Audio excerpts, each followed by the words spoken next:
Welcome students, welcome to my YouTube channel biology by professor Amit Kumar. हम लोग study कर रहे थे प्रोकैरियोटिक ट्रांसक्रिप्शन। हम लोग डिटेल स्टडी कर रहे थे प्रोकैरियोटिक ट्रांसक्रिप्शन को। तो प्रीवियस लेक्चर में हम लोगों ने क्या देखा था? प्रीवियस लेक्चर में हम लोगों ने प्रोकैरियोटिक ट्रांसक्रिप्शन इलोंगेशन देखा था, ये हम लोगों ने खत्म किया था। आज हम लोग क्या देखेंगे? आज हम लोग देखेंगे क्या चीज? हम लोग बोलेंगे प्रोकैरियोटिक ट्रांसक्रिप्शन टर्मिनेशन। मतलब प्रोकैरियोटिक सेल्स के केस में जो ट्रांसक्रिप्शन होता है वो कैसे करके टर्मिनेट होता है, जिसको हम लोग क्या बोलते हैं?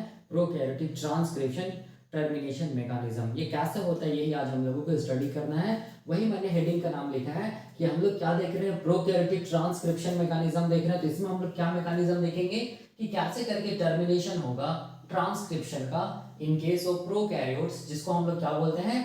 Termination mechanism. ठीक है, तो कैसे करके होगा? तो देखो कैसे करके होगा, याद रखना है कि इन केस ऑफ प्रोकैरियोट्स याद रखना हम लोग प्रोकैरियोटिक ट्रांसक्रिप्शन का बात कर रहे हैं, यूकैरियोटिक ट्रांसक्रिप्शन का बात नहीं कर रहे हैं।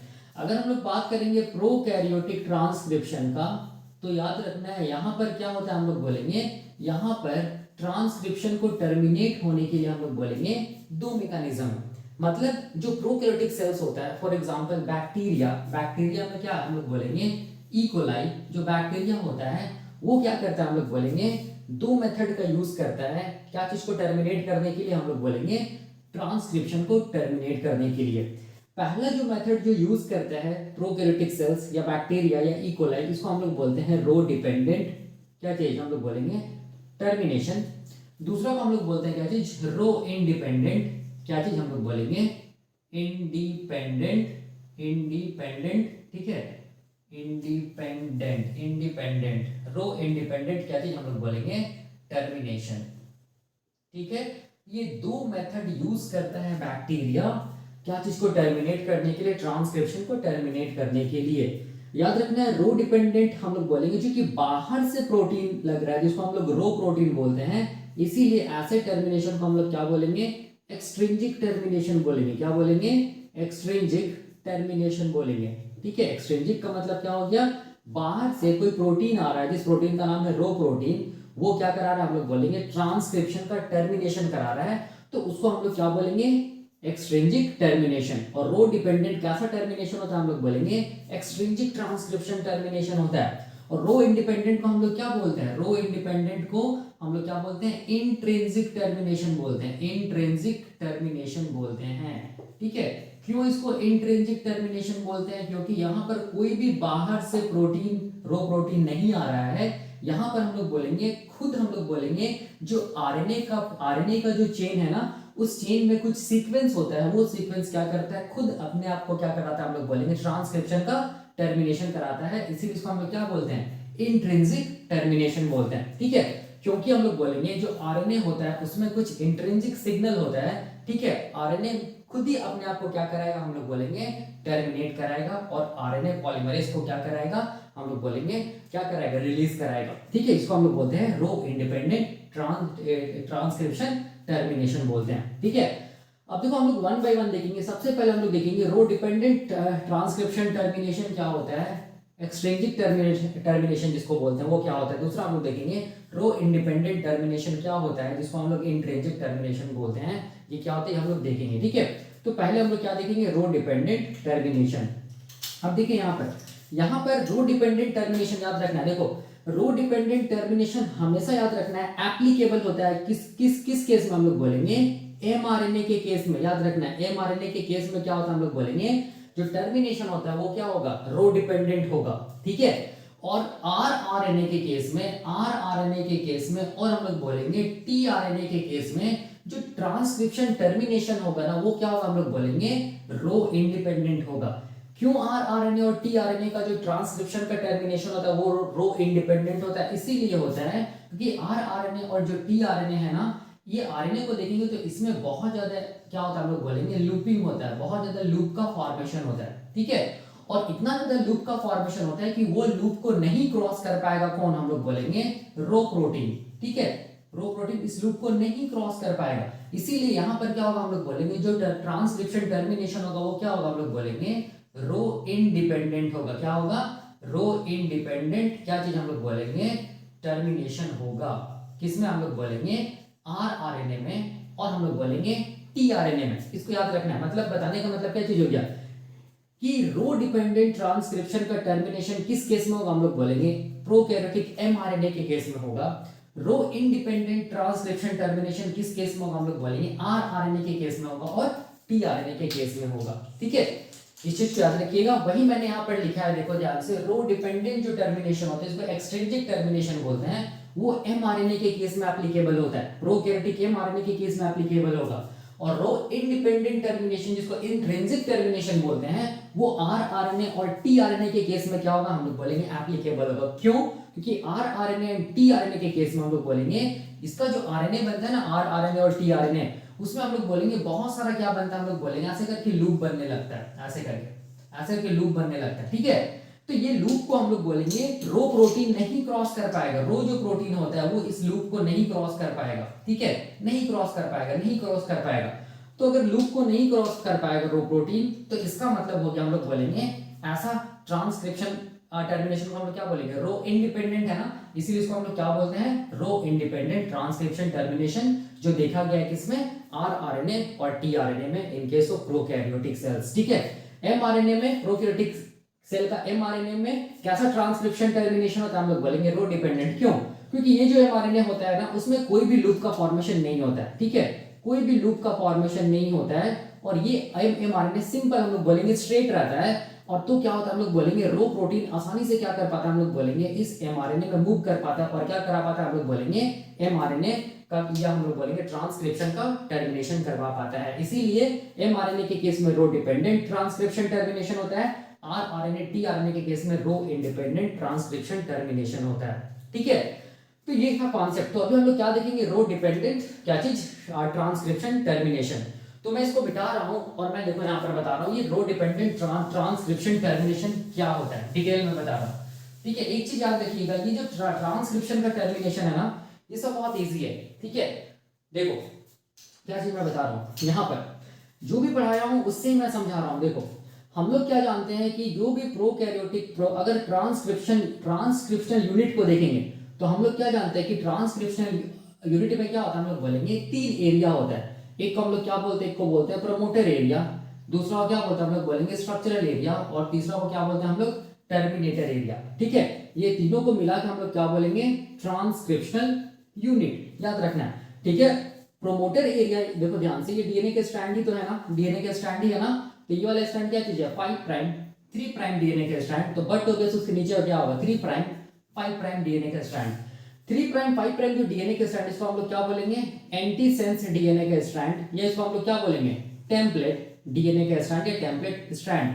ठीक है, और इसके ऑपोजिट मतलब 5 प्राइम 3 प्राइम जो डीएनए का स्ट्रैंड, इसको हम लोग क्या बोलेंगे, सेंस स्ट्रैंड बोलेंगे, ये क्या बोलेंगे, सिंपल कोडिंग स्ट्रैंड बोलेंगे, ये क्या बोलेंगे, नॉन टेम्पलेट क्या चीज, डीएनए स्ट्रैंड बोलेंगे।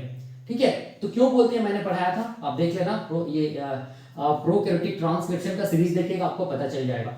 अब देखो क्या चीज है, हम लोग ये जानते हैं कि प्रोमोटर एरिया में क्या होता है, इनिशिएशन होता है। ठीक है, मतलब आरएनए पॉलीमरेज क्या होता है, प्रोमोटर एरिया से बाइंड करता है, आरएनए पॉलीमरेज होलो एंजाइम, मतलब आरएनए पॉलीमरेज अलोंग विद क्या चीज, सिग्मा फैक्टर, ये क्या चीज हम लोग बोलेंगे, ये आरएनए पॉलीमरेज है, ये सिग्मा फैक्टर, दोनों को मिला के हम लोग क्या बोलेंगे, होलो एंजाइम, ये हम लोग जानते हैं। ठीक है, अब इसके बाद क्या होगा, हम लोग बोलेंगे क्लोज कॉम्प्लेक्स से ओपन कॉम्प्लेक्स बनेगा, और क्या होगा, हम लोग बोलेंगे ये जो आरएनए पॉलीमरेज है ना, ये आगे की तरफ मूव करेगा, सिग्मा फैक्टर हट जाएगा। ठीक है, और इसके साथ क्या जुड़ जाएगा, हम लोग बोलेंगे एक नया इलोंगेशन फैक्टर, जिसको हम लोग क्या बोलते हैं, नस फैक्टर। ठीक है, तो ये मान लो आरएनए पॉलीमरेज है, इसके साथ क्या जुड़ गया, हम लोग बोलेंगे नस ए फैक्टर जुड़ गया।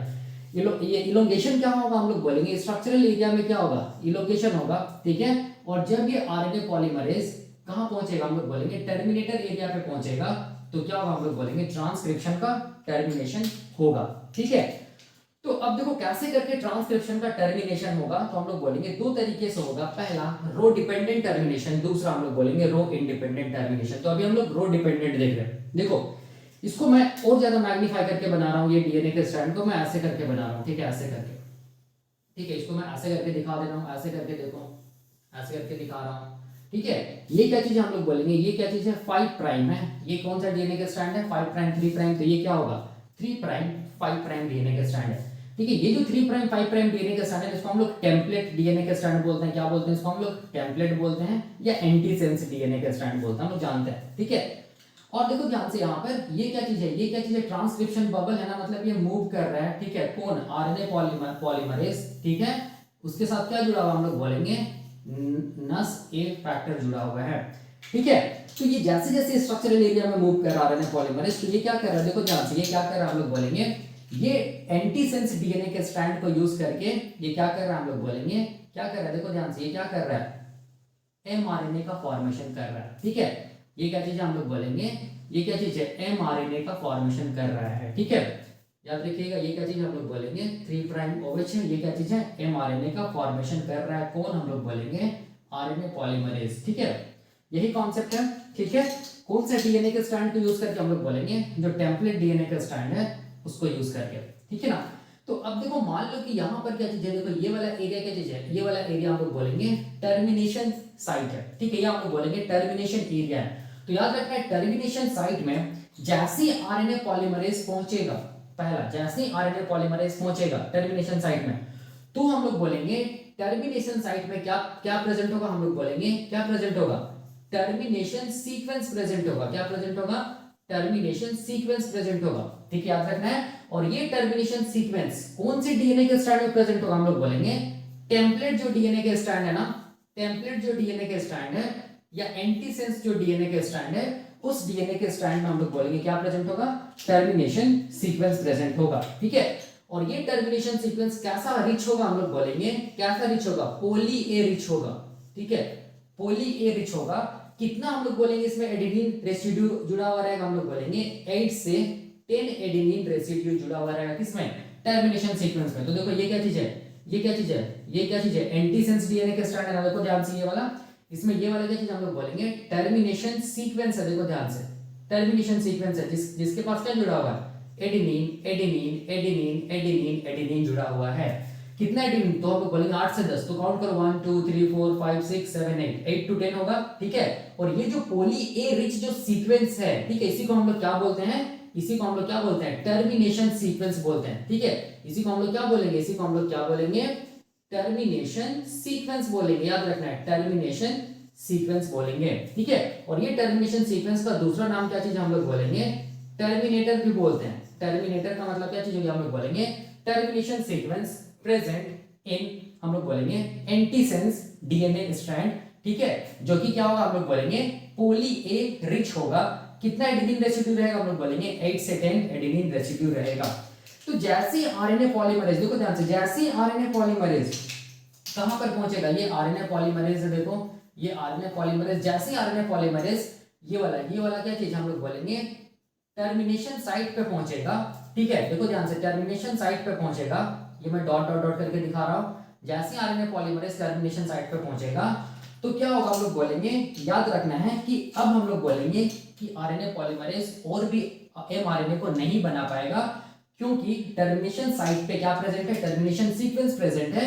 ये टर्मिनेशन सीक्वेंस क्या करेगा, हम लोग बोलेंगे ये टर्मिनेशन सीक्वेंस क्या करेगा, ये जो आरएनए पॉलीमरेज है, ये आरएनए पॉलीमरेज में क्या लाएगा, हम लोग बोलेंगे स्ट्रक्चरल चेंज लाएगा। ये जो आरएनए पॉलीमरेज है, इस आरएनए पॉलीमरेज में क्या लाएगा, स्ट्रक्चरल चेंज लाएगा, ठीक है। और इस चेंज की वजह से देखो ध्यान से क्या होगा, स्ट्रक्चरल या कॉन्फॉर्मेशनल चेंज लाएगा, और इस चेंज की वजह से क्या होगा, ये जो नुस या नस जो ए फैक्टर है, जिसको इलोंगेशन फैक्टर है, वो रिलीज हो जाएगा, पहला, ठीक है।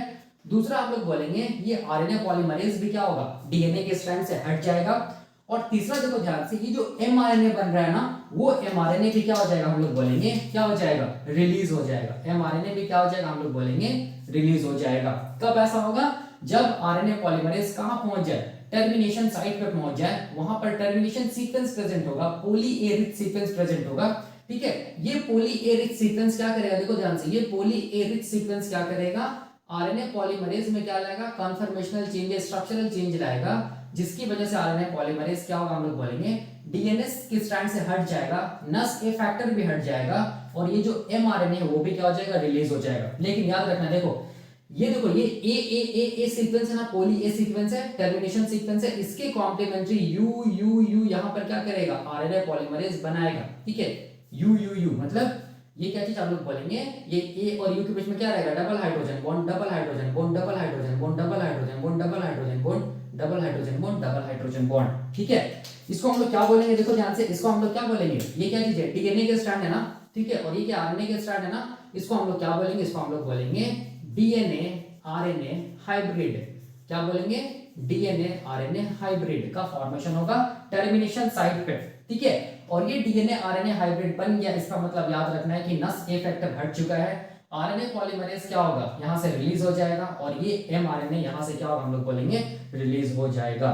ठीक है, तो ऐसे करके हम लोग बोलेंगे क्या होता है, क्या होता है, टर्मिनेशन होता है। लेकिन यहां पर देखो ध्यान से, यहां पर चूंकि हम लोग रो डिपेंडेंट टर्मिनेशन पढ़ रहे हैं ना, तो रो प्रोटीन, जो रो कुछ नहीं होता, रो एक प्रोटीन होता है, वही प्रोटीन क्या चीज में हेल्प करता है, हम लोग बोलेंगे क्या चीज में हेल्प करता है, पहला पहला हम लोग बोलेंगे क्या चीज में हेल्प करेगा, एमआरएनए को रिलीज कराने में हेल्प करेगा ये रो प्रोटीन। दूसरा हम लोग बोलेंगे यही रो प्रोटीन क्या करता है, जो आरएनए पॉलीमरेज है उसमें कॉन्फर्मेशनली स्ट्रक्चरल चेंज लाता है, तब जाके आरएनए पॉलीमरेज से क्या हटता है, नस ए फैक्टर हटता है, और आरएनए पॉलीमरेज डीएनए के स्ट्रैंड से हट जाता है। ये कौन कर रहा है, हम लोग बोलेंगे एक प्रोटीन जिसको क्या बोलते हैं, रो प्रोटीन। ठीक है, तो रो प्रोटीन का 3 काम है, मैंने क्या बताया, पहला काम क्या चीज है, रो प्रोटीन का, या फिर ऐसे बोल सकते हैं रो प्रोटीन का पहला काम क्या चीज है, कि ये क्या कराता है, हम लोग बोलेंगे रो प्रोटीन का पहला काम क्या चीज है, कि एमआरएनए को रिलीज कराता है। कैसे कराएगा हम लोग देखेंगे। दूसरा, आरएनए पॉलीमरेज जो एंजाइम है ना, आरएनए पॉलीमरेज जो एंजाइम है ना, ये आरएनए पॉलीमरेज को भी क्या करेगा, ये जो रो प्रोटीन है वो इसको क्या करेगा, रिलीज कराएगा डीएनए के स्ट्रैंड से, और आरएनए पॉलीमरेज वैसे भी रिलीज हो जाएगा, क्योंकि जैसे ही पॉली ए सीक्वेंस आएगा या टर्मिनेशन सीक्वेंस आएगा, तो वो सीक्वेंस खुद आरएनए पॉलीमरेज में कॉन्फर्मेशनल चेंज लाएगा। वो सीक्वेंस पॉली ए सीक्वेंस या टर्मिनेशन सीक्वेंस क्या करेगा, सिग्नल होगा आरएनए पॉलीमरेज में कॉन्फर्मेशनल चेंज लाने के लिए, जिसकी वजह से आरएनए पॉलीमरेज में कॉन्फर्मेशनल चेंज आएगा, और ये हम लोग बोलेंगे इस आरएनए पॉलीमरेज से नस ए फैक्टर हट जाएगा, और ये आरएनए पॉलीमरेज ऑटोमेटिकली क्या होगा, हम लोग बोलेंगे डीएनए के स्ट्रैंड से बाहर आ जाएगा। ठीक है, तो रो प्रोटीन का यहाँ पर काम क्या चीज है, रो प्रोटीन का काम यहाँ पर याद रखना, मेन काम क्या चीज है, जो एमआरएनए बनाना, वो एमआरएनए को रिलीज कराना। ठीक है, यही काम है किसका, रो प्रोटीन का। ठीक है, तो अब देखो जिसको हम लोग बोलते हैं रो डिपेंडेंट टर्मिनेशन। अब क्वेश्चन आता है कि कैसे करके रो प्रोटीन रिलीज कराता है किसको, एमआरएनए को। कहां से, हम लोग बोलेंगे डीएनए से। तो उसको समझाने के लिए देखो थोड़ा सा रो प्रोटीन के बारे में जानना होगा। यहाँ पर कॉन्सेप्ट देखो क्या चीज होता है रो प्रोटीन। यहाँ पर देखिए, यहाँ पर अगर हम लोग बात करेंगे रो प्रोटीन का ना, ठीक है, यहाँ पर अगर हम लोग बात करेंगे रो प्रोटीन का, याद रखना केवल रो प्रोटीन का अगर बात करेंगे तो देखो होता क्या है, रो प्रोटीन। ठीक है, मैं यहाँ पर लिख रहा हूँ रो प्रोटीन। ठीक है, ये रो प्रोटीन है, याद रखना है, रो कुछ नहीं है, ये प्रोटीन है।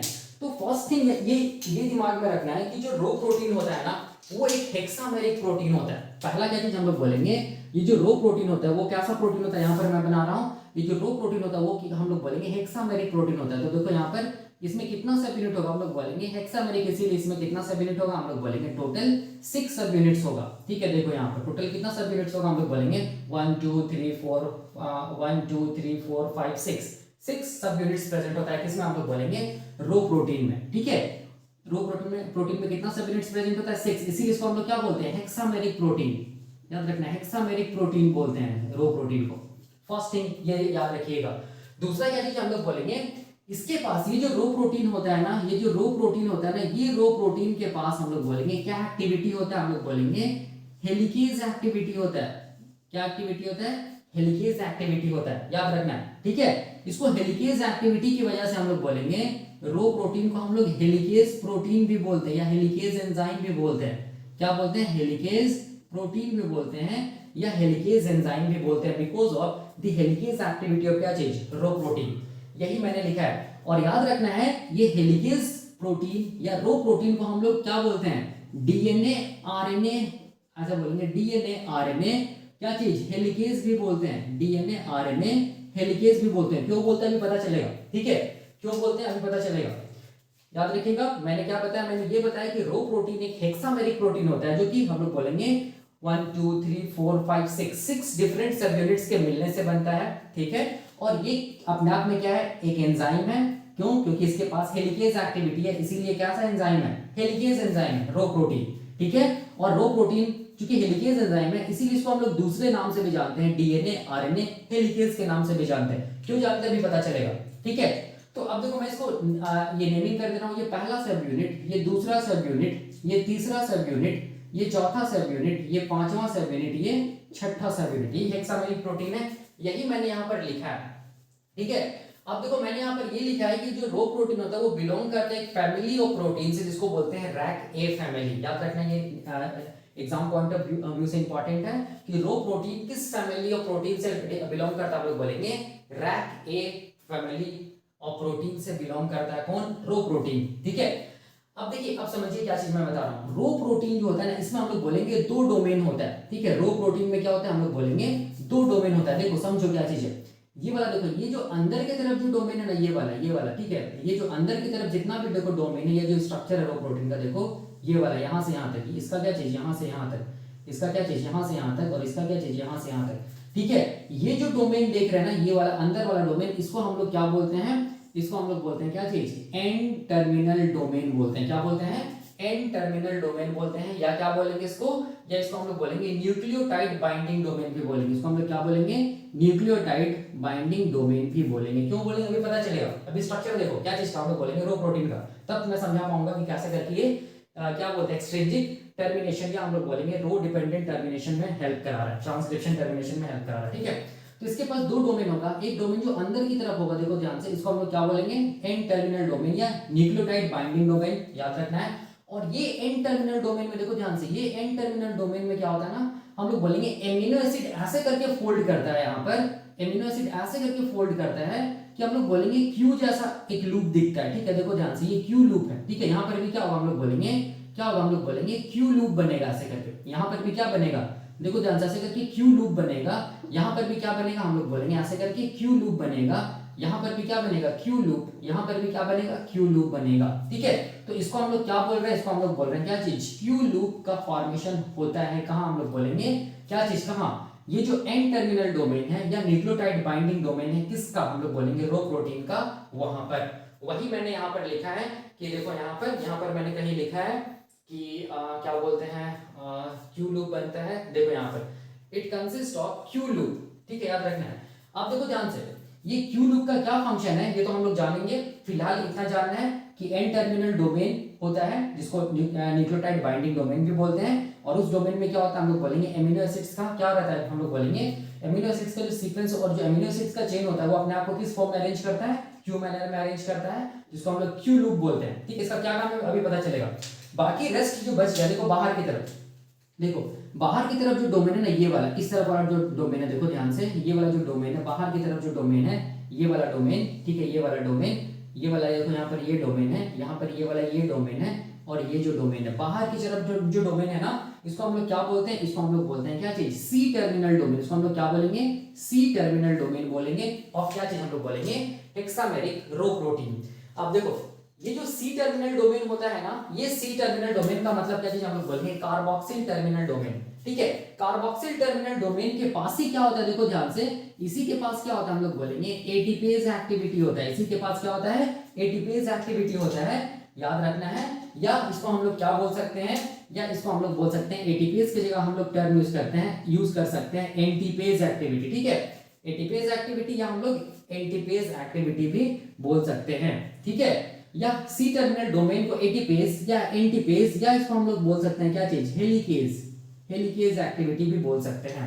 इसका मतलब हो गया कि कुछ नहीं है, रो प्रोटीन में क्या चीज हम लोग बोलेंगे, दो डोमेन है, एक अंदर की तरफ डोमेन है जिसको बोलेंगे एनटीडी, ये एंड टर्मिनल डोमेन या न्यूक्लियोटाइड बाइंडिंग डोमेन, जिसके पास एमिनो एसिड्स का जो ये होता है, ये एमिनो एसिड्स का जो चेन होता है वो अपने आप को किस फॉर्म में अरेंज करता है, क्यू मैनर में या क्यू लूप में अरेंज करता है, ठीक है। दूसरा जो डोमेन है वो बाहर की तरफ है, देखो ध्यान से, उसको हम लोग क्या बोलते हैं, कार्बोक्सिल टर्मिनल डोमेन। इसको हम लोग, जिसके पास क्या एक्टिविटी होता है, हेलिकेज एक्टिविटी भी होता है, या एटीपेज एक्टिविटी भी होता है, या हम लोग बोलेंगे क्या चीज एक्टिविटी होता है, एंटीपेज एक्टिविटी भी होता है। एंटीपेज इज इक्विवेलेंट टू एटीपेज, ठीक है, याद रखना है।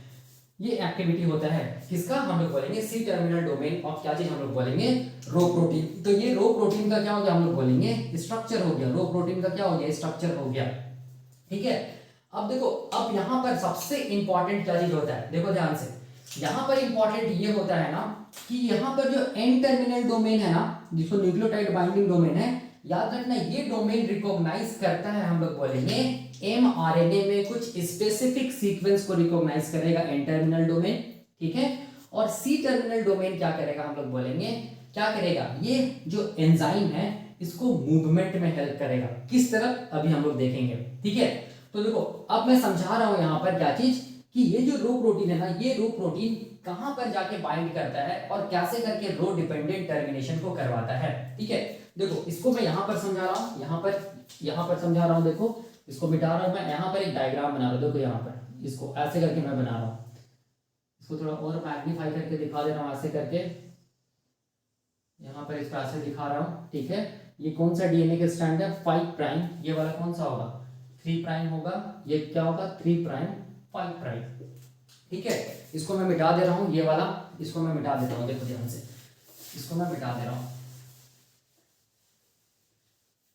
अभी सारा कुछ कोरिलेट हो जाएगा, जितना भी स्ट्रक्चर हम लोग देखें ना, सब कुछ क्या होगा हम लोग बोलेंगे अभी कोरिलेट हो जाएगा, ठीक है। अब देखिए ये वाला कौन सा स्ट्रैंड है, 3 प्राइम 5 प्राइम, इसी को हम लोग एंटी सेंस स्ट्रैंड बोलते हैं या टेम्पलेट बोलते हैं, ठीक है।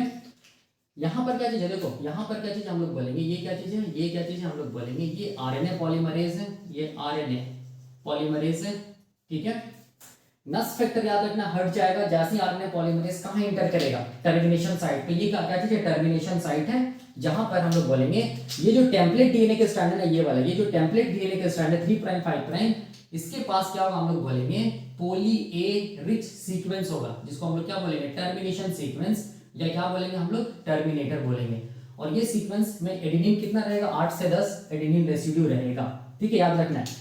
अब देखो ध्यान से, यहाँ पर क्या हो रहा था, यहाँ पर क्या हो रहा था, हम लोग बोलेंगे ये आरएनए पॉलीमरेज क्या कर रहा था, एमआरएनए बना रहा था ना, देखो ध्यान से, ये आरएनए पॉलीमरेज क्या कर रहा था, एमआरएनए बना रहा था, ठीक है। देखो यहाँ पर मैं दिखा रहा हूँ, ये क्या चीज हम लोग बोलेंगे, ये क्या चीज है, एमआरएनए, ये क्या चीज है, एमआरएनए है, देखो यहाँ से मैं दिखा रहा हूँ, ये क्या चीज है, हम लोग बोलेंगे ये एमआरएनए, ऐसे करके, ठीक है। ये क्या चीज है, हम लोग बोलेंगे एमआरएनए, ये इसका 5 प्राइम एंड है और ये इसका क्या होगा, 3 प्राइम एंड होगा, ठीक है। ये जो एमआरएनए देखो ध्यान से, ये एमआरएनए में जब ये टर्मिनेशन सीक्वेंस पे पहुंचता है तो यहाँ पर क्या होगा, ए का कॉम्प्लीमेंट्री क्या होगा, एमआरएनए में यूरासिल ही तो होगा ना, ए का कॉम्प्लीमेंट्री क्या होगा, यूरासिल होगा, ठीक है। मतलब आरएनए पॉलीमरेज कहां पहुंच चुका है, हम लोग बोलेंगे टर्मिनेशन साइट पे पहुंच चुका है, ठीक है। इसको हम लोग क्या बोलेंगे, टर्मिनेशन साइट, ठीक है। जो आरएनए पॉलीमरेज पहुंच चुका है और इससे क्या हट चुका है, जो नस यहाँ पर कौन सा प्रोटीन था, जो नस ए प्रोटीन था वो हट चुका है, ठीक है, याद रखना है।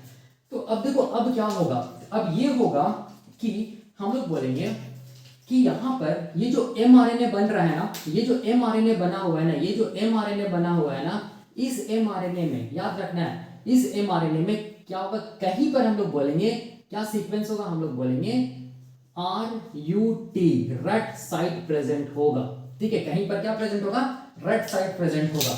और ये जो रट साइट होता है ना, ये रट साइट में क्या होगा, हम लोग बोलेंगे न्यूक्लियोटाइड ही तो होगा ना, ठीक है।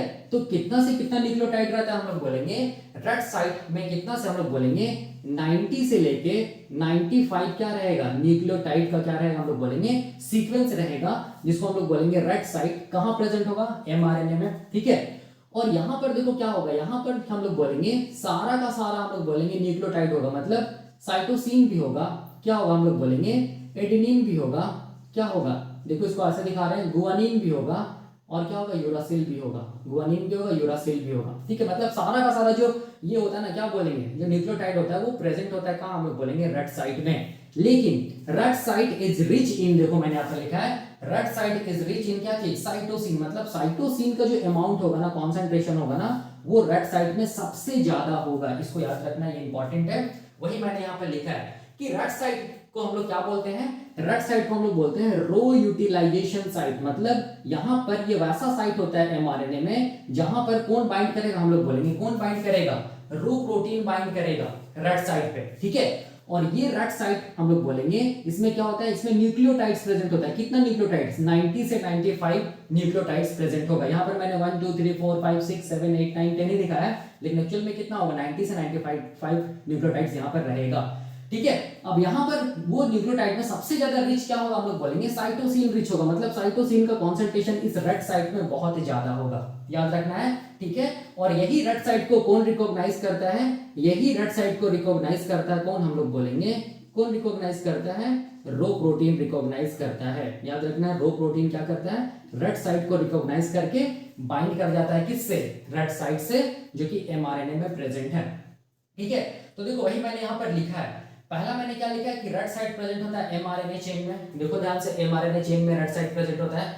यहाँ रेड साइट का फुल फॉर्म क्या चीज है, रो यूटिलाइजेशन साइट। यहाँ आर मतलब रो, यूटी मतलब यूटिलाइजेशन साइट, मतलब ये वैसा साइट होता है जहां पर रो प्रोटीन बाइंड करेगा। ठीक है, दूसरा मैंने क्या लिखा है, इट इज साइटोसिन रिच। देख लो, देख सकते हैं आप लोग, ये क्या चीज होता है, साइटोसिन रिच होता है, याद रखना है। ठीक है, क्योंकि इसमें साइटोसिन बहुत ज्यादा अमाउंट में रहेगा। Rut site is recognised by rho protein. बिल्कुल, rut site rho utilisation site है, तो इसका मतलब रो प्रोटीन क्या करेगा, रेड साइट से बाइंड करेगा, रेड साइट को रिकॉग्नाइज करेगा और बाइंड करेगा, अभी हम लोग देखेंगे। तीसरा मैंने क्या लिखा है, रेड साइट में कितना न्यूक्लियोटाइड का सीक्वेंस होगा, 90 से 95। बिल्कुल 90 से लेकर 95 क्या होगा, हम लोग बोलेंगे न्यूक्लियोटाइड का सीक्वेंस मिलेगा, लेकिन सबसे ज्यादा क्या मिलेगा, हम लोग बोलेंगे साइटोसिन मिलेगा। ठीक है, तो वही मैंने देखो यहाँ पर लिखा है, सबसे ज्यादा किसका कॉन्सेंट्रेशन होगा, साइटोसिन का कॉन्सेंट्रेशन होगा रेड साइड में। उसके बाद किसका कॉन्सेंट्रेशन होगा, एडेनिन का कॉन्सेंट्रेशन होगा। उसके बाद किसका कॉन्सेंट्रेशन होगा, गुआनिन का कॉन्सेंट्रेशन, सॉरी यूरासिल का कॉन्सेंट्रेशन होगा। और सबसे कम किसका कॉन्सेंट्रेशन होगा, हम लोग बोलेंगे सबसे कम किसका कॉन्सेंट्रेशन होगा, हम लोग बोलेंगे किसका कॉन्सेंट्रेशन होगा, गुआनिन का कॉन्सेंट्रेशन होगा। कितना परसेंट, 14%। तो वही मैंने लिखा है, सबसे ज्यादा क्या होगा, साइटोसिन होगा। देख सकते हैं आप लोग, 1 2 3 4 साइटोसिन। ठीक है, 41% साइटोसिन रहेगा, याद रखना है। ठीक है, एडेनिन का कॉन्सेंट्रेशन कितना होगा, 25% होगा। यूरासिल का कॉन्सेंट्रेशन कितना होगा, 20%। और गुआनिन सबसे कम रहेगा, 14% मात्र रहेगा। कहां, हम लोग बोलेंगे रेड साइट में। सबसे ज्यादा क्या प्रेजेंट है, साइटोसिन है, इसीलिए रेड साइट को हम लोग क्या बोलते हैं, इट इज साइटोसिन रिच, याद रखना है। तो अब क्वेश्चन आता है, ये रेड साइट का नाम से लग रहा है रो यूटिलाइजेशन साइट है, मतलब इसको कौन यूटिलाइज करेगा, रो प्रोटीन यूटिलाइज करेगा। तो कैसे करके करेगा, तो देखो कैसे करके करता है। यहां पर देखो ध्यान से, ये जो रो प्रोटीन है ना, ये रो प्रोटीन में देखो ध्यान से, यहाँ पर रो प्रोटीन में क्या चीज है, देखो ध्यान से, ये क्या चीज हम लोग बोलेंगे, ये वाले डोमेन को हम लोग क्या बोल रहे हैं, ये डोमेन को हम लोग बोल रहे हैं एनटीडी, मतलब एन टर्मिनल डोमेन, या क्या बोलेंगे, न्यूक्लियोटाइड बाइंडिंग डोमेन बोल रहे हैं ये डोमेन को। ठीक है, ये डोमेन को न्यूक्लियोटाइड बाइंडिंग डोमेन, जहां पर क्या चीज है, क्यू लूप है। तो ये जो क्यू लूप होता है ना, नाम से लग रहा है ये क्यू लूप, मतलब ये वाला डोमेन क्या चीज, न्यूक्लियोटाइड बाइंडिंग डोमेन ना। तो यही डोमेन क्या चीज को रिकॉग्नाइज करेगा, क्या चीज को रिकॉग्नाइज करेगा, हम लोग बोलेंगे क्या चीज को रिकॉग्नाइज करेगा, रेड साइट को रिकॉग्नाइज करेगा, न्यूक्लियोटाइड बाइंडिंग डोमेन। नाम से लग रहा है किसको रिकॉग्नाइज करेगा, न्यूक्लियोटाइड को ना। तो क्या क्या न्यूक्लियोटाइड है यहाँ पर, देख लो ध्यान से, साइटोसिन रिच न्यूक्लियोटाइड है, एडेनिन भी है, यूरासिल भी है, गुआनिन भी है। इसी को रिकॉग्नाइज करता है रो प्रोटीन का कौन सा डोमेन, हम लोग बोलेंगे न्यूक्लियोटाइड बाइंडिंग डोमेन, याद रखना है। क्यों, क्योंकि इसके पास क्यू लूप है। यही क्यू लूप क्या करता है, ये जो न्यूक्लियोटाइड होता है रेड साइट में, उसको रिकॉग्नाइज करता है। ठीक है, और जैसे ही रिकॉग्नाइज करेगा, देखो ध्यान से, जैसे ही रिकॉग्नाइज करेगा, तो ये वाला जो प्रोटीन है ना, जिसको बोल रहे रो प्रोटीन, वो रो प्रोटीन किससे बाइंड कर जाएगा, किससे बाइंड कर जाएगा, हम लोग बोलेंगे, इसको मैं थोड़ा ऐसे बना रहा हूं, इसको थोड़ा इस तरफ दिखा रहा हूं, ये रेड साइट है। ठीक है, इसको मैं ऐसे दिखा दे रहा हूं, यहाँ पर इसको ऐसे दिखा रहा हूं समझाने के लिए, क्या चीज हम लोग बोलेंगे, ये रेड साइट है। ठीक है, जिसको कौन रिकॉग्नाइज करेगा, रो प्रोटीन रिकॉग्नाइज करेगा। रो प्रोटीन का कौन सा डोमेन, एन टर्मिनल डोमेन या न्यूक्लियोटाइड बाइंडिंग डोमेन। क्यों, क्योंकि इसके पास क्यू लूप है, और नाम से ही लग रहा है न्यूक्लियोटाइड बाइंडिंग डोमेन है, मतलब न्यूक्लियोटाइड यहाँ जो है, साइटोसिन रिच जो है रेड साइट में, उसको ही रिकॉग्नाइज करता है न्यूक्लियोटाइड बाइंडिंग डोमेन का क्यू लूप। तब जाके देखो ध्यान से, ये प्रोटीन क्या होगा, हम लोग बोलेंगे ये प्रोटीन बाइंड कर जाएगा, देखो ऐसे करके। ठीक है, ऐसे करके, ये पहला, ठीक है, ये दूसरा सब यूनिट, ये तीसरा सब यूनिट, फिर क्या होगा, चौथा सब यूनिट, पांचवा सब यूनिट, ये क्या होगा, हम लोग बोलेंगे छठा सब यूनिट। ठीक है, देख सकते हैं, 1 2 3, ये क्या होगा 4, ये क्या होगा 5, ये क्या होगा 6 डिफरेंट हेक्सामेरिक जो प्रोटीन है, वो क्या होगा, हम लोग बोलेंगे रो यूटिलाइजेशन साइट से बाइंड करके, ये रो प्रोटीन है। ठीक है, ये रो प्रोटीन है। और यहाँ पर देखो, ये जो क्यू साइकिल है ना, यहाँ पर क्यू साइकिल रिकॉग्नाइज किया, यहाँ पर क्यू साइकिल रिकॉग्नाइज किया, यहाँ पर Q cycle Q cycle Q cycle Q cycle recognise किया है। किसको हम लोग बोलेंगे, साइटोसिन रिच रेड साइट को, याद रखना है। और इस वाला डोमेन को हम लोग क्या बोल रहे हैं, न्यूक्लियोटाइड बाइंडिंग डोमेन, मतलब यहाँ पर जो न्यूक्लियोटाइड है, उससे देखो ध्यान से क्या हुआ है, हम लोग बोलेंगे बाइंड कर गया है क्या चीज, रो प्रोटीन का nucleotide binding domain, because of the, हम लोग बोलेंगे Q cycle, Q loop, cyclic Q loop की वजह से। ठीक है, Q loop Q loop Q loop Q loop की वजह से। ठीक है, तो क्वेश्चन आता है अब क्या होगा। ठीक है, तो क्वेश्चन आता है अब क्या होगा। देखो अब क्या होगा, अब हम लोग ये जानते हैं कि यहाँ पर ये वाला जो डोमेन है, ये वाला डोमेन, देखो ये वाला डोमेन, ठीक है, इस तरफ वाला ये डोमेन, ये वाला डोमेन, ये डोमेन है, देखो ये वाला डोमेन, ये जो डोमेन है, ये जो डोमेन है, ये जो डोमेन है, ये वाला जो डोमेन है, उसको हम लोग क्या बोल रहे हैं, इसको हम लोग क्या बोले थे, इसको हम लोग क्या बोले थे, कार्बोक्सिल टर्मिनल डोमेन बोले थे, जिसके पास कैसा एक्टिविटी हम लोग बोलेंगे एटीपीज एक्टिविटी है, ठीक है, या इसको हम लोग क्या बोलेंगे एनटीपीज एक्टिविटी है, या इसको हम लोग क्या बोलेंगे हेलिकेज एक्टिविटी है, इसको ऐसा भी बोल सकते हैं, ठीक है, हेलिकेज एक्टिविटी भी है। तो अब या देखो अब क्या होगा, जैसे रो प्रोटीन रेड साइड से बाइंड किया किसके थ्रू, अपने एन टर्मिनल डोमेन के थ्रू या न्यूक्लियोटाइड बाइंडिंग डोमेन के थ्रू, जिसके पास क्यू लूप था, तब हम लोग बोलेंगे ये जो कार्बोक्सिल टर्मिनल डोमेन है ना वो एक्टिवेट हो जाएगा, मतलब एटीपीज जो डोमेन जिसको बोल रहे हैं, एनटीपीज डोमेन जो बोल रहे हैं वो क्या हो जाएगा, एक्टिव हो जाएगा, जिसकी वजह से अब देखो क्या होगा, जिसकी वजह से हम लोग बोलेंगे अब इसमें क्या बाइंड करेगा, देखो ध्यान से, क्योंकि एटीपीज एक्टिविटी ऑन हो गया है, तो अब ये क्या करेगा, हम लोग बोलेंगे एटीपी को तोड़ेगा किसमें, एटीपी प्लस इनऑर्गेनिक फॉस्फेट में, कौन हम लोग बोलेंगे ये डोमेन, ठीक है, मतलब एटीपीज डोमेन, ठीक है, क्योंकि ये ऑन हो गया, एटीपीज एक्टिविटी ऑन हो गया, तो ये क्या करेगा, एटीपी को तोड़ेगा, एटीपी जब टूटेगा तो उससे क्या निकलेगा, हम लोग बोलेंगे उससे क्या निकलेगा, एनर्जी निकलेगा, ठीक है। अब ये एनर्जी क्या करेगा, देखो ध्यान से, ये एनर्जी रो प्रोटीन को माइग्रेट कराएगा किस तरफ, हम लोग बोलेंगे टुवर्ड्स, किस तरफ हम लोग बोलेंगे टुवर्ड्स दी, किस तरफ, टर्मिनेशन साइड। तो यहाँ पर देखो ध्यान से, ये जो प्रोटीन है रो प्रोटीन, वो क्या करेगा, ऐसे करके माइग्रेट कर रहा है, माइग्रेट कर रहा है, माइग्रेट करता जा रहा है, ठीक है, करता जा रहा है, और अल्टीमेटली देखो ध्यान से, ये रो प्रोटीन कहाँ पहुंचेगा, कहाँ पहुंचेगा, टर्मिनेशन साइट पे पहुंचेगा, जहां पर क्या चीज है, देखो ध्यान से, टी डबल बॉन्ड, सॉरी जहां पर क्या चीज है, यूरासिल और एडेनिन के बीच में क्या है, डबल हाइड्रोजन बॉन्ड्स है, ठीक है।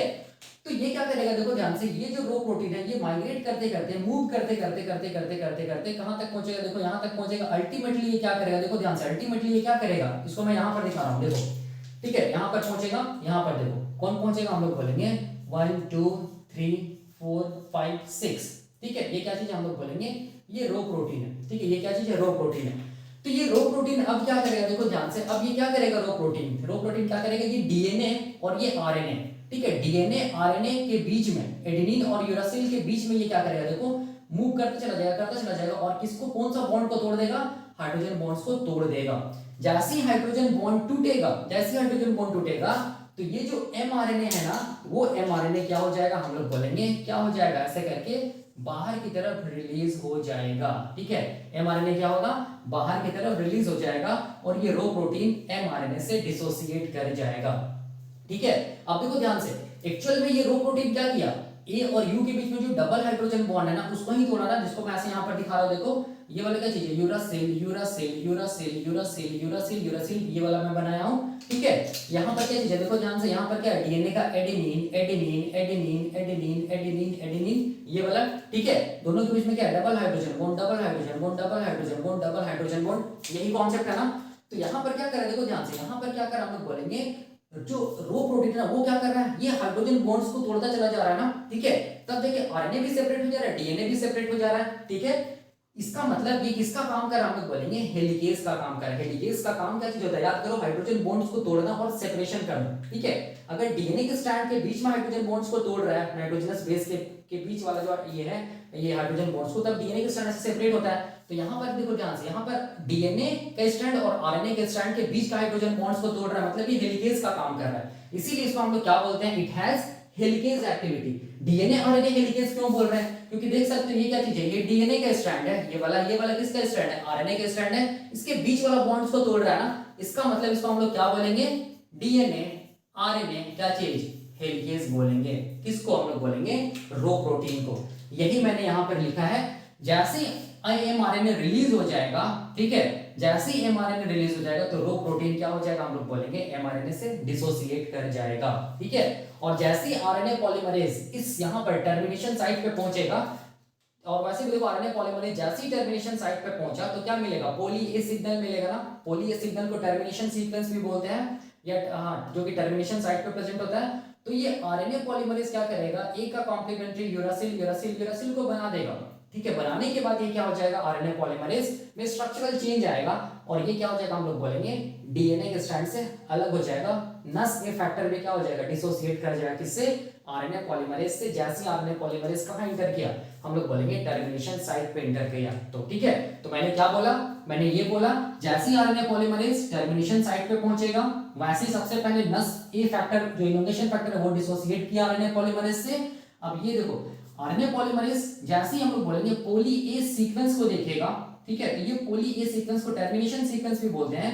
ये हम लोग बोलेंगे आरएनए पॉलीमरेज में कन्फर्मेशनल चेंज लाएगा, स्ट्रक्चरल चेंज लाएगा, और ये आरएनए पॉलीमरेज भी क्या हो जाएगा, यहाँ से डीएनए के स्ट्रैंड से डिसोसिएट कर जाएगा। लेकिन आरएनए पॉलीमरेज डिसोसिएट करते करते करते यहाँ पर क्या कर देगा, हम लोग बोलेंगे ए का कॉम्प्लीमेंट्री यूरासिल एमआरएनए में बना देगा। ठीक है, अब बाकी काम कौन करेगा, एमआरएनए को रिलीज कौन कराएगा, तो हम लोग बोलेंगे रो प्रोटीन। ऐसे करके हम लोग बोलेंगे ये क्या करेगा, एमआरएनए को रिलीज करेगा। इसको हम लोग ऐसे भी समझ सकते हैं, देखो ध्यान से, जैसे कि देखो ये क्या चीज है, ये वाला क्या चीज हम लोग बोलेंगे, ये जो नीचे का जो स्ट्रैंड है ना, देखो ये वाला, ये क्या चीज हम लोग बोलेंगे, ये डीएनए का स्ट्रैंड है। ठीक है, नीचे का ये वाला स्ट्रैंड है, देखो ये वाला स्ट्रैंड है। ठीक है, और ये वाला देखो, ये वाला ये डीएनए का स्ट्रैंड है। ठीक है, और ये जो ब्लू कलर वाला है, देखो ध्यान से, ये वाला हम लोग बोलेंगे आरएनए बन रहा है। ठीक है, ये आरएनए का स्ट्रैंड है, देखो ऐसे करके।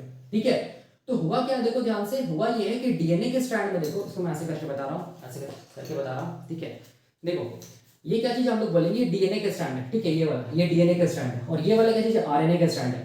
ठीक है, आरएनए के स्ट्रैंड में क्या कौन बाइंड किया, देखो ध्यान से, कौन बाइंड किया हम लोग बोलेंगे, कौन बाइंड किया, आरएनए के स्ट्रैंड में कौन बाइंड किया, रो प्रोटीन बाइंड किया। ये रो प्रोटीन आगे की तरफ ऐसे करके मूव कर रहा है, देखो ऐसे करके मूव कर रहा है आरएनए। ठीक है, ये आरएनए, ये डीएनए है। तो जैसे जैसे रो प्रोटीन ऐसे करके मूव करता चला जाएगा, ठीक है, वैसे वैसे ये क्या करेगा, ये हाइड्रोजन बॉन्ड्स को क्या करता चला जाएगा, ऐसे करके तोड़ता चला जाएगा। ठीक है, तो आरएनए क्या हो जाएगा, हम लोग बोलेंगे आरएनए क्या हो जाएगा, रिलीज हो जाएगा। याद रखना, यहाँ पर देखो ध्यान से, यहाँ पर रो प्रोटीन चूंकि हेक्सामेरिक प्रोटीन होता है ना, तो यहाँ पर देखना, याद रखना कि ये जो रो प्रोटीन होता है वो हम लोग बोलेंगे 1 by 1 आके जुड़ता है। मतलब क्या हुआ, मतलब देखो यहाँ पर मान लो ये क्या चीज हम लोग बोलेंगे, ये मान लो रेड साइट है। ठीक है, ये क्या चीज है, रेड साइट है मान लो। ठीक है, तो रेड साइट में क्या जुड़ेगा, हम लोग बोलेंगे रेड साइट को कौन रिकॉग्नाइज करेगा, रो यूटिलाइजेशन साइट है, तो मतलब रो प्रोटीन। तो सबसे पहले रो प्रोटीन का पहला सब यूनिट आएगा। ठीक है, याद रखना, पहला सब यूनिट यहाँ पर आएगा। किसको रिकॉग्नाइज करेगा, यहाँ पर पहला सब यूनिट का जो एन टर्मिनल डोमेन है, न्यूक्लियोटाइड बाइंडिंग डोमेन है, वो किसको रिकॉग्नाइज करेगा, यहाँ पर जो सी रिच सीक्वेंस होता है। ठीक है, साइटोसिन रिच सीक्वेंस जो होता है रेड साइट में, उसको रिकॉग्नाइज करेगा। उसके बाद जैसे रिकॉग्नाइज करेगा तो ये इससे बाइंड कर जाएगा, और ये क्या करेगा, अगला सब यूनिट को सिग्नल देगा कि तुम भी आ जाओ, और तुम भी क्या करो, बाइंड कर जाओ। सिमिलरली ऐसे ही होगा, बाइंडिंग एफिनिटी को बढ़ाएगा। अगला सब यूनिट फिर अगला सब यूनिट को सिग्नल देगा, इसको बोलेंगे तीसरा सब यूनिट, और वो भी क्या करेगा, रेड साइड से जुड़ेगा। फिर जैसे ही हम लोग बोलेंगे ये जुड़ेगा, तो ये फिर अगला सब यूनिट को सिग्नल देगा, बोलेगा कि तुम भी आकर क्या कर जाओ, रेड साइड से बाइंड कर जाओ। फिर हम लोग बोलेंगे अगला सब यूनिट आएगा, फिर अगला सब यूनिट आएगा, ऐसे करके होता है, जिसको हम लोग क्या बोलते हैं, कोऑपरेटिव बाइंडिंग मेथड बोलते हैं। कोऑपरेटिव क्या चीज, बाइंडिंग मेथड से क्या होता है, हम लोग बोलेंगे रो प्रोटीन रेड साइड से बाइंड करता है, याद रखना है। ठीक है, तो ऐसे करके हम लोग बोलेंगे जो ट्रांसक्रिप्शन का टर्मिनेशन हो रहा है ना, इसको हम लोग क्या बोलते हैं, इसको हम लोग बोलते हैं रो डिपेंडेंट ट्रांसक्रिप्शन टर्मिनेशन बोलते हैं। ठीक है, और याद रखना है यहाँ पर किसका टर्मिनेशन होगा, हम लोग बोलेंगे एमआरएनए ट्रांसक्रिप्ट का क्या होगा, टर्मिनेशन होगा। क्योंकि देख सकते हैं एमआरएनए में कोई भी लूप का फॉर्मेशन नहीं हो रहा है। क्वेश्चन पूछेगा कि जो रो प्रोटीन होता है उसका माइग्रेशन किस डायरेक्शन में होता है, देखो किस डायरेक्शन में हो रहा है, ऐसे हो रहा है ना, ऐसे करके माइग्रेट कर रहा है इस तरफ, मतलब किस डायरेक्शन में, देखो 5 प्राइम से 3 प्राइम, याद रखना है, मतलब 5 प्राइम से 3 प्राइम की तरफ क्या होता है, आरएनए में, याद रखना आरएनए में 5 प्राइम से 3 प्राइम की तरफ क्या होता है, हम लोग बोलेंगे रो प्रोटीन का मूवमेंट होता है। क्यों मूवमेंट होता है, बिकॉज ऑफ हम लोग बोलेंगे क्या चीज, एटीपीज डोमेन या एटीपीज एक्टिविटी ऑफ क्या, सी टर्मिनल डोमेन। एटीपीज क्या करेगा, एटीपी को तोड़ेगा, एटीपी प्लस इनऑर्गेनिक फॉस्फेट को, जिसकी वजह से इसको एनर्जी मिलेगा, और ये क्या करेगा, मूव करता चला जाएगा, और अल्टीमेटली हम लोग बोलेंगे क्या करेगा, ये यूरासिल और एडेनिन के बीच में डबल हाइड्रोजन बॉन्ड्स को क्या कर देगा, डिग्रेड कर देगा, मतलब हेलिकेज का काम करेगा। क्योंकि डीएनए आरएनए के बीच में हाइड्रोजन बॉन्ड्स को डिसॉल्व कर रहा है, इसीलिए इसको हम लोग क्या बोलेंगे, डीएनए आरएनए हेलिकेज भी बोलेंगे। यही मैंने यहाँ पर लिखा है। ठीक है, तो जो भी मैंने यहाँ पर समझाया वही मैंने यहाँ पर लिखा है, देख सकते हैं आप लोग।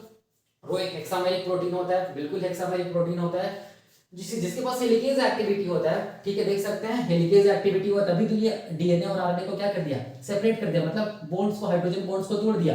क्योंकि डीएनए आरएनए के बीच का हाइड्रोजन बॉन्ड्स को तोड़ रहा है, इसका मतलब इसको हम लोग क्या बोलेंगे, डीएनए आरएनए हेलिकेज बोलेंगे। ठीक है, ये याद रखना है, रेक ए फैमिली होता है, जिससे बिलोंग करता है कौन, हम लोग बोलेंगे रो प्रोटीन। ठीक है, याद रखना है इसको। उसके बाद मैंने क्या लिखा, कंसिस्ट ऑफ 2 डोमेन, 2 डोमेन है, देखो ध्यान से, एक अंदर की तरफ जिसको क्या बोल रहे हैं, एन टर्मिनल डोमेन, जिसके पास क्या होता है, क्यू लूप होता है।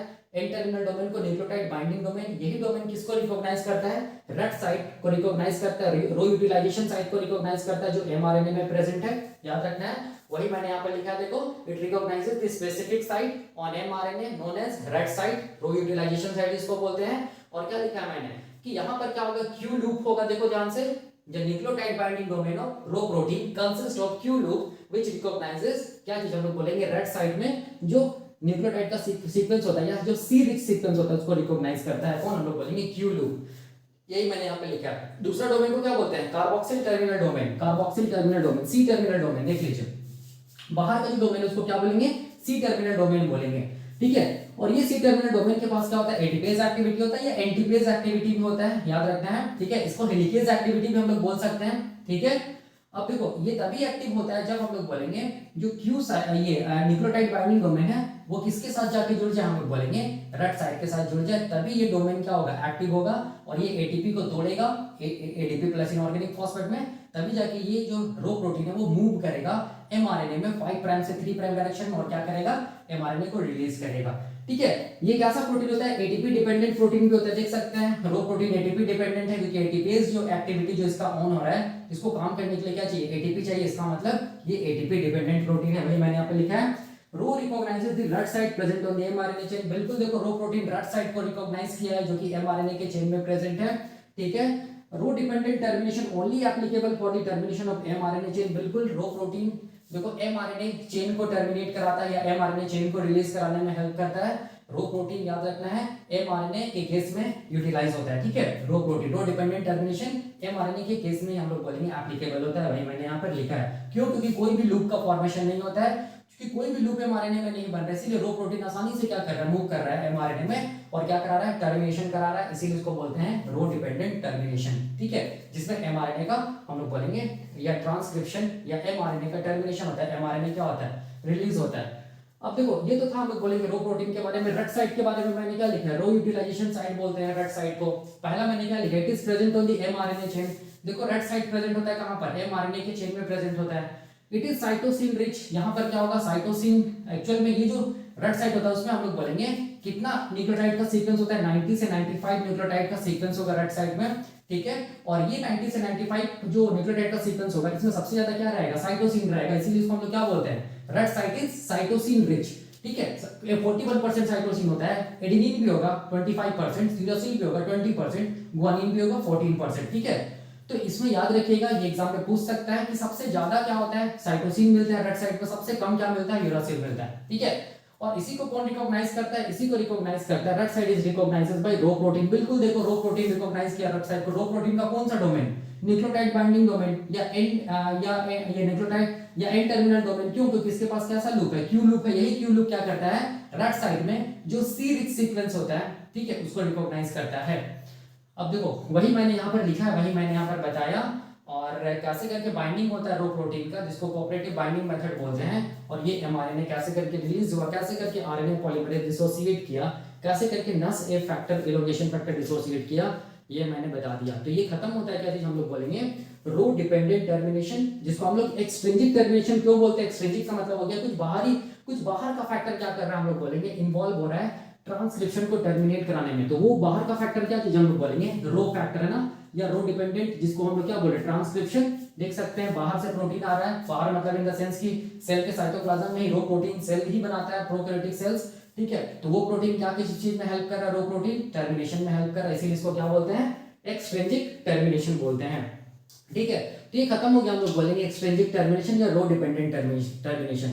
अब क्वेश्चन आता है कि रो इंडिपेंडेंट टर्मिनेशन क्या होता है, ठीक है, जिसको हम लोग इंट्रिंसिक टर्मिनेशन बोलते हैं। याद रखना रो इंडिपेंडेंट टर्मिनेशन एप्लीकेबल होता है किसके लिए, हम लोग बोलेंगे आरएनए और टीआरएनए को रिलीज कराने के लिए या टर्मिनेशन कराने के लिए। क्यों, क्योंकि आरएनए एंड टीआरएनए में क्या होता है, बहुत ज्यादा लूप का फॉर्मेशन होता है और ये इतना ज्यादा लूप का फॉर्मेशन होता है कि अगर इसमें रो डिपेंडेंट टर्मिनेशन होगा तो पॉसिबल ही नहीं आरएनए और आरएनए और टीआरएनए में। क्यों, क्योंकि बहुत ज्यादा लूप बन रहा है, उस लूप को रो प्रोटीन नहीं क्रॉस कर पाएगा, नहीं मूव कर पाएगा, ठीक है। उस लूप को लूप से नहीं क्रॉस कर पाएगा कौन, हम लोग बोलेंगे रो प्रोटीन। इसीलिए इसको हम लोग क्या बोलते हैं, it is applicable only for RNA and tRNA, जिसको हम लोग क्या बोलेंगे, रो इंडिपेंडेंट टर्मिनेशन या इंट्रिंसिक टर्मिनेशन। तो ये क्या होता है, ये अभी हम लोग देखेंगे, ठीक है।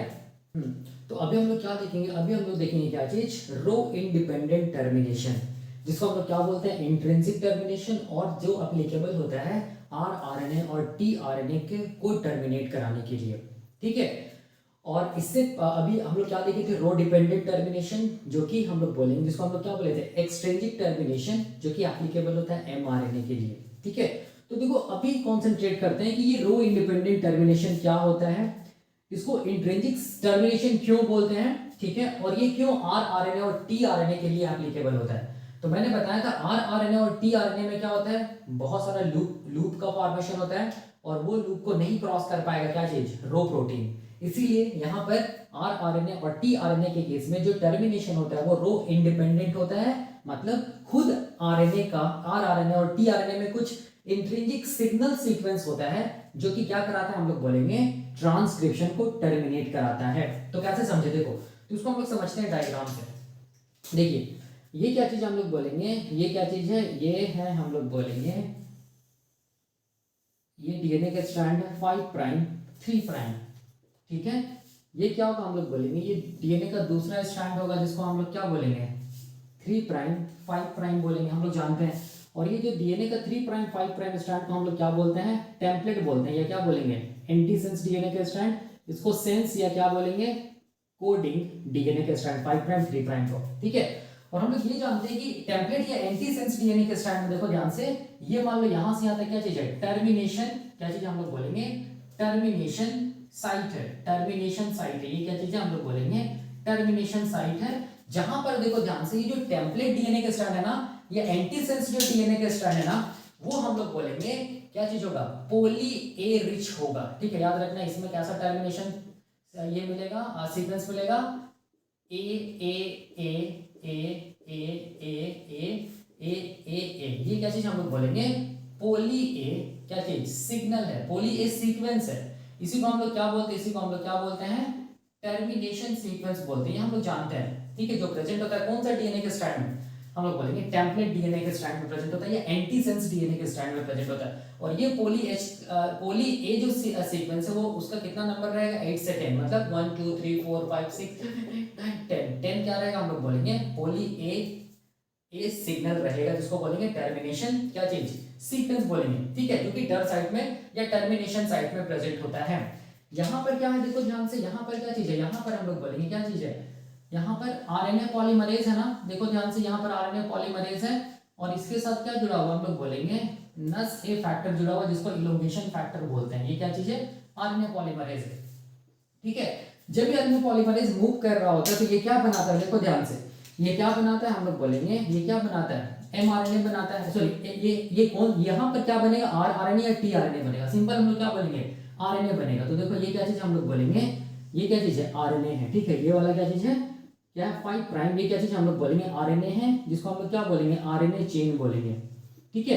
तो ये आरएनए चेन क्या हो सकता है, आरएनए का चेन हो सकता है, या हम लोग बोलेंगे टीआरएनए का चेन हो सकता है, ठीक है, जिसमें क्या होता है रो इंडिपेंडेंट टर्मिनेशन होता है। अब देखो ये जो आरएनए पॉलीमरेज है ना, ये हम लोग बोलेंगे जब टर्मिनेशन साइट पे पहुंचेगा तो टर्मिनेशन जो सीक्वेंस है ना एडेनिन, ठीक है, इसके साथ ये क्या करेगा, हम लोग बोलेंगे क्या करेगा, एडेनिन का complementary uracil uracil uracil uracil uracil uracil uracil uracil, ठीक है। और यूरासिल और एडेनिन के बीच में डबल हाइड्रोजन बॉन्ड्स होता है, ये हम लोग जानते हैं, ठीक है। अब देखो यहां पर समझो, आरएनए पॉलीमरेज जैसे ही टर्मिनेशन साइट पे पहुंचेगा तो टर्मिनेशन साइट पे क्या मिलेगा, पोली ए सिग्नल, पोली ए सीक्वेंस मिलेगा, जिसको टर्मिनेशन सीक्वेंस बोलते हैं या टर्मिनेटर बोलते हैं। वैसे हम लोग बोलेंगे आरएनए पॉलीमरेज क्या होगा, हम लोग बोलेंगे आरएनए पॉलीमरेज में कॉन्फर्मेशनल चेंज आएगा और ये आरएनए पॉलीमरेज डीएनए से डिसोसिएट कर जाएगा। लेकिन जैसे ही आरएनए पॉलीमरेज टर्मिनेशन साइट पे पहुंचेगा तो यहाँ पर देखो ये जो टर्मिनेशन सीक्वेंस है ना, ये टर्मिनेशन सीक्वेंस सबसे पहले हम लोग बोलेंगे नस ए प्रोटीन को क्या करेगा, रिलीज कराएगा आरएनए से, आरएनए पॉलीमरेज से। और ये आरएनए पॉलीमरेज में ये टर्मिनेशन सीक्वेंस क्या लाएगा, कॉन्फर्मेशनल चेंज लाएगा, जिसकी वजह से ये आरएनए पॉलीमरेज भी क्या होगा, हम लोग बोलेंगे डीएनए के स्ट्रैंड से अलग होगा। लेकिन अलग होते होते ये आरएनए पॉलीमरेज क्या करेगा, हम लोग बोलेंगे टर्मिनेशन जो साइट है ना, या टर्मिनेशन जो सीक्वेंस है ना ए, उसके complementary uracil uracil uracil uracil को बना चुका रहेगा, ठीक है, याद रखना है, ठीक है। अब देखो अब होता क्या है, इंट्रिंसिक टर्मिनेशन क्यों बोलते हैं, यहाँ पर कोई भी एडिशनल रो प्रोटीन, कोई भी यहाँ पर रो प्रोटीन एक्सटर्नल प्रोटीन यहाँ पर रिस्पॉन्सिबल नहीं होगा टर्मिनेशन कराने के लिए। यहाँ पर हम लोग बोलेंगे ये जो आरएनए का चेन होता है ना, इसके पास खुद से क्या प्रेजेंट होता है, हम लोग बोलेंगे इंट्रिंसिक या इंटरनल सिग्नल प्रेजेंट होता है, सिग्नल सीक्वेंस प्रेजेंट होता है, जो क्या कराता है, ये आरएनए को यहाँ से रिलीज कराता है, टर्मिनेशन मतलब प्रोकैरियोटिक ट्रांसक्रिप्शन का टर्मिनेशन कराता है, ठीक है। तो ये देखो ये जो सीक्वेंस रहेगा ना, ये सीक्वेंस हम लोग बोलेंगे ये आरएनए चेन में कहीं पर भी हो सकता है, जो कि जीसी रिच होता है, जिसको हम लोग बोलेंगे इंट्रिंसिक सिग्नल सीक्वेंस, ठीक है। देखो यहाँ पर मैं बना रहा हूँ, ये क्या चीज हम लोग बोलेंगे, ये जी है, यहाँ पर क्या है सी है, यहाँ पर क्या है सी है, यहाँ पर क्या है सी है, ये क्या चीज है जी है, ठीक है। सिमिलरली जस्ट इसके थोड़ा सा आगे क्या होगा हम लोग बोलेंगे, यहाँ पर क्या होगा, फिर से क्या होगा देखो ध्यान से, यहाँ पर सी होगा, यहाँ पर जी होगा, यहाँ पर जी होगा, यहाँ पर जी होगा, यहाँ पर क्या होगा सी होगा। तो ये जो सिग्नल सीक्वेंस देख रहे हो ना, इसको हम लोग क्या बोलेंगे, इसको हम लोग बोलेंगे इंटरनल या क्या बोलेंगे इंट्रिंसिक, क्या चीज हम लोग बोलेंगे सिग्नल सीक्वेंस बोलेंगे, ठीक है। और ये खुद ये इंटरनल इंट्रिंसिक सीक्वेंस या इंट्रिंसिक सिग्नल सीक्वेंस क्या करेगा, हम लोग बोलेंगे ये आरएनए के चेन को यहां से रिलीज कराएगा, मतलब प्रोकैरियोटिक ट्रांसक्रिप्शन को टर्मिनेट कराएगा। कैसे, देखो कैसे करके होता है यहाँ पर याद रखना है, ये जो सिग्नल सीक्वेंस है ना, इसको हम लोग इंट्रिंसिक सिग्नल सीक्वेंस भी बोलते हैं, और इसको हम लोग क्या बोलते हैं, इसको हम लोग क्या बोलते हैं, देखो मैंने यहाँ पर लिखा है पैलिंड्रोमिक सिग्नल सीक्वेंस भी बोलते हैं, सिग्नल सीक्वेंस भी बोलते हैं, जो कि कैसा रिच रहेगा, हम लोग बोलेंगे जीसी रिच रहता है, देख सकते हैं जी और सी केवल है इसमें, ठीक है। इसीलिए मैंने यहाँ पर लिखा है पैलिंड्रोमिक सीक्वेंस का मतलब क्या है, हम लोग बोलेंगे जैसे कि हम लोग बोलेंगे MADA मैडम, मैडम को आप इधर से भी लिखिए तब भी मैडम आएगा, इधर से भी लिखिए तब भी मैडम आएगा, इसको बोलते हैं पैलिंड्रोमिक, ठीक है, याद रखना है। तो अब देखो, अब यहाँ पर क्या होगा, यहाँ पर चूंकि पैलिंड्रोमिक सीक्वेंस की वजह से, इंटरनल सिग्नल सीक्वेंस की वजह से यहाँ पर क्या चीज का फॉर्मेशन होगा, हम लोग बोलेंगे स्टेम लूप का फॉर्मेशन होगा, ठीक है। इसी को हम लोग क्या बोलेंगे, हेयर पिन लूप बोलेंगे, हेयर पिन लूप भी बोलेंगे, ठीक है। क्यों बोलेंगे फिर मैं बताऊंगा। देखो यहाँ पर ये जो आरएनए चेन का स्ट्रैंड है, इसको मैं ऐसे करके बना लो, देखो ध्यान से, यहाँ पर जब लूप बनेगा तो कैसे दिखेगा, देखो यहाँ पर कैसे दिखेगा, ये ऐसे करके दिखेगा, ये आरएनए का चेन, देखो ये वाला क्या चीज है 5 प्राइम है ना, देखो ये 5 प्राइम है, ठीक है। यहाँ पर देखो ये ऐसे दिखेगा, फिर ऐसे दिखेगा, फिर यहाँ पर देखो ये ऐसे दिखेगा, ऐसे दिखेगा, ऐसे दिखेगा, ठीक है, देखो ऐसे दिखेगा ना, ठीक है। यहाँ पर क्या चीज है, देखो यहाँ पर क्या हम लोग बोलेंगे, यहाँ पर क्या चीज है, ये वाला क्या चीज है, देखो ये ऐसे है ना, तो यहाँ पर क्या रहेगा जी रहेगा, फिर क्या रहेगा सी सी सी, फिर जी, तो जस्ट इसके कॉम्प्लीमेंट्री क्या होगा, यहाँ सी होगा, जी जी जी सी, और इसके बीच में क्या होगा triple bond, triple bond, triple hydrogen bond, triple hydrogen bond. इसी को बोलते हैं, ये वाला पोर्शन को हम लोग क्या बोलेंगे स्टेम बोलेंगे, और ये वाला पोर्शन को क्या बोलेंगे लूप बोलेंगे। दोनों को मिलाकर हम लोग क्या बोलेंगे स्टेम लूप का फॉर्मेशन हुआ। क्यों हुआ, बिकॉज ऑफ हम लोग बोलेंगे ये इंट्रिंसिक सिग्नल सीक्वेंस जो एक दूसरे की क्या चीज है पैलिंड्रोमिक है, मतलब ये क्या करेगा आपस में क्या कर देगा, हम लोग बोलेंगे खुद क्या कर जाएगा, हम लोग बोलेंगे बेस पेयरिंग बना लेगा, ठीक है, जिसको हम लोग क्या बोलेंगे स्टेम लूप बोलेंगे। अब देखिए, अब इसको ऐसे समझिए, देखिए जब ये वाला जो सीक्वेंस है, जब ये ऐसे करके लूप बना रहा होता है, तो इधर वाला जो आरएनए का चेन ये क्लोज आएगा इधर, ठीक है, और इधर वाला भी क्या आएगा सिर्फ क्लोज आएगा। तो यहाँ पर आरएनए का चेन क्या होगा, देखो इस तरफ आ रहा है, स्ट्रेच हो रहा है, मतलब आरएनए का चेन में जब लूप बन रहा है, तो ये वाला स्ट्रैंड ऐसे करके क्लोज आ रहा है, फिर ऐसे लूप बना, तो मतलब इस तरफ क्या हो रहा है, हम लोग बोलेंगे आरएनए का जो चेन है वो स्ट्रेच कर रहा है, देखो ध्यान से स्ट्रेच करेगा ना इस तरफ, ठीक है, because of the formation of loop, तो इसको बोलते हैं हम लोग बोलेंगे स्ट्रेचिंग, ठीक है। ये स्ट्रेचिंग की वजह से क्या होगा, हम लोग बोलेंगे क्या होगा, ये जो आरएनए जो चेन है वो क्या होगा स्ट्रेच करेगा, स्ट्रेचिंग की वजह से देखो यू और ए के बीच में क्या होगा, जो हाइड्रोजन बॉन्ड है जो वीक बॉन्ड होता है वो क्या होगा टूट जाएगा, ठीक है। स्ट्रेचिंग कॉजेस, तो हम लोग क्या लिख सकते हैं स्ट्रेचिंग कॉजेस क्या चीज हम लोग बोलेंगे ब्रेकिंग ऑफ क्या चीज हम लोग बोलेंगे hydrogen bonds between A and you, ठीक है, देख सकते हैं ए एंड यू के बीच में हाइड्रोजन बॉन्ड्स वो ब्रेक हो गया। जैसे ही ब्रेक होगा तो क्या होगा, हम लोग बोलेंगे ये जो आरएनए का देखो चेन है वो क्या हो जाएगा, हम लोग बोलेंगे रिलीज हो जाएगा। और ये आरएनए का चेन को हम लोग क्या बोलते हैं आरएनए का, या तो ये चेन होगा या फिर हम लोग बोलेंगे क्या हो सकता है ये टीआरएनए का क्या होगा चेन होगा, ठीक है, इसी को हम लोग बोलते हैं। और ये वाला क्या बोलेंगे स्टेम लूप, ठीक है, इसी को हम लोग बोलते हैं रो इंडिपेंडेंट टर्मिनेशन। देख सकते हैं यहाँ पर कोई भी रो प्रोटीन आके रिस्पॉन्सिबल नहीं है कि ये टर्मिनेशन को करवाए। यहाँ पर खुद जो आरएनए का चेन है उसके पास खुद इंट्रिंसिक सिग्नल सीक्वेंस है, पैलिंड्रोमिक सिग्नल सीक्वेंस है, जो कि जीसी रिच सीक्वेंस है। वो क्या किया स्टेम लूप बनाया, जिसकी वजह से क्या हुआ आरएनए चेन स्ट्रेच किया, ठीक है। और ये स्ट्रेचिंग की वजह से क्या हुआ, हम लोग बोलेंगे ए और यू के बीच में डबल हाइड्रोजन बॉन्ड टूट गया और अल्टीमेटली आरएनए का चेन क्या हो गया रिलीज हो गया। और ये आरएनए या तो आरएनए हो सकता है या टीआरएनए हो सकता है। इसी को हम लोग क्या बोलते हैं रो इंडिपेंडेंट क्या चीज टर्मिनेशन, ठीक है। वही मैंने यहाँ पे लिखा है कि रो इंडिपेंडेंट टर्मिनेशन हम लोग बोलेंगे, इसको हम लोग इंट्रिंसिक टर्मिनेशन बोलते हैं, क्योंकि यहाँ पर इंट्रिंसिक सिग्नल सीक्वेंस या इंटरनल सिग्नल सीक्वेंस जो आरएनए के चेन में होता है वही क्या कराता है, ये आरएनए को क्या कराता है हम लोग बोलेंगे यहाँ से रिलीज कराता है, ठीक है। वही मैंने यहाँ पर लिखा है, it is also called intrinsic termination in which there occur the formation of hairpin loop और स्टेम लूप। देख सकते हैं इसको क्या बोलेंगे, स्टेम लूप बोलेंगे या हेयर पिन लूप बोलेंगे, which causes the process of termination। मतलब क्या हुआ, टर्मिनेशन हुआ, मतलब यहाँ पर आरएनए का चेन है वो रिलीज हो गया।